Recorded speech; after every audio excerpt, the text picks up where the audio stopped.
ధ్యానం అంతా చేసి ఎంతో ఎనర్జీ ఫ్లో అయ్యేది నాకు, కానీ దానికి డైరెక్షన్ లేకపోయింది. అంటే దాన్ని ఎలా యూజ్ చేయాలి మన లైఫ్లో నాకు అది తెలియలేదు. ఇంట్లోంచి పక్క వీధికి వెళ్ళాలన్నా నేను ఎవరైనా తోడు తీసుకొని వెళ్తాను, కాకపోతే సార్ని చూడాలి అనేది ఒక్కటే. ఇంత గాడ్ లాంటి మనిషి ఎక్కడున్నాడో అసలు మనం ఇంతవరకు ఎందుకు చూడలేదు అని చెప్పి నేను వెతుక్కుంటూ ఆ ఒక్కటి ఇంటెన్షన్ తోటి ఇక్కడ వచ్చాను. ఇక్కడ వచ్చాక ఇక్కడ మరి ఇంకా స్వర్గం కంటే మీద డైమెన్షన్ అనిపించింది.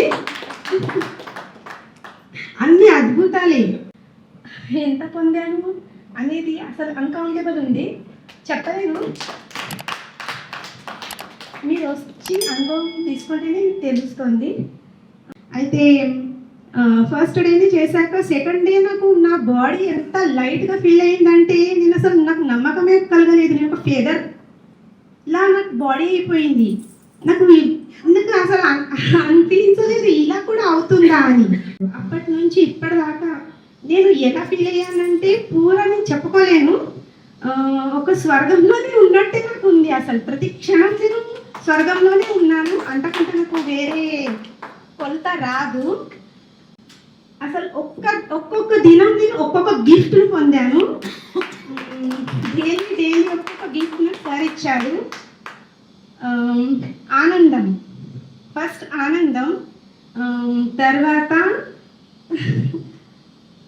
బ్యాలెన్స్, శాంతి, ఇవన్నీ పరమానందం. అసలు ఎన్ని చెప్పను, ఎన్ని గిఫ్ట్ మీకు పొందితే తప్ప మీకు దీని గురించి, దీని వాల్యూ గురించి మీకు అసలు తెలీదు. ఇంట్లో ఉండి మీకు ఇది అర్థం అవ్వదు. ఇక్కడ వచ్చాక ఇక్కడ మరి ఇంకా స్వర్గం కంటే మీద డైమెన్షన్ అనిపించింది. అన్ని అద్భుతాలే, ఏమని చెప్పను. పొద్దుగా మార్నింగ్కి లేచినప్పటి నుంచి food meditation, walking meditation, energy yoga, dance meditation అంటే ఎంత అద్భుతంగా ఉంటుందంటే మనం మనలోనే ఉండము అసలు. అది ఏంటి ఎలా చెప్పను, అసలు చెప్పడం అసలు వీలు కాదు. ఇవన్నీ ఎక్స్పీరియన్స్ చేయాల్సింది. ఇప్పుడు కూడా వెళ్తుంటే బాధేస్తుంది. ఇప్పుడు నేను స్వప్నంగా వచ్చాను, కానీ నేను కూడా గాడ్గా ఫీల్ అయ్యి వెళ్తున్నాను.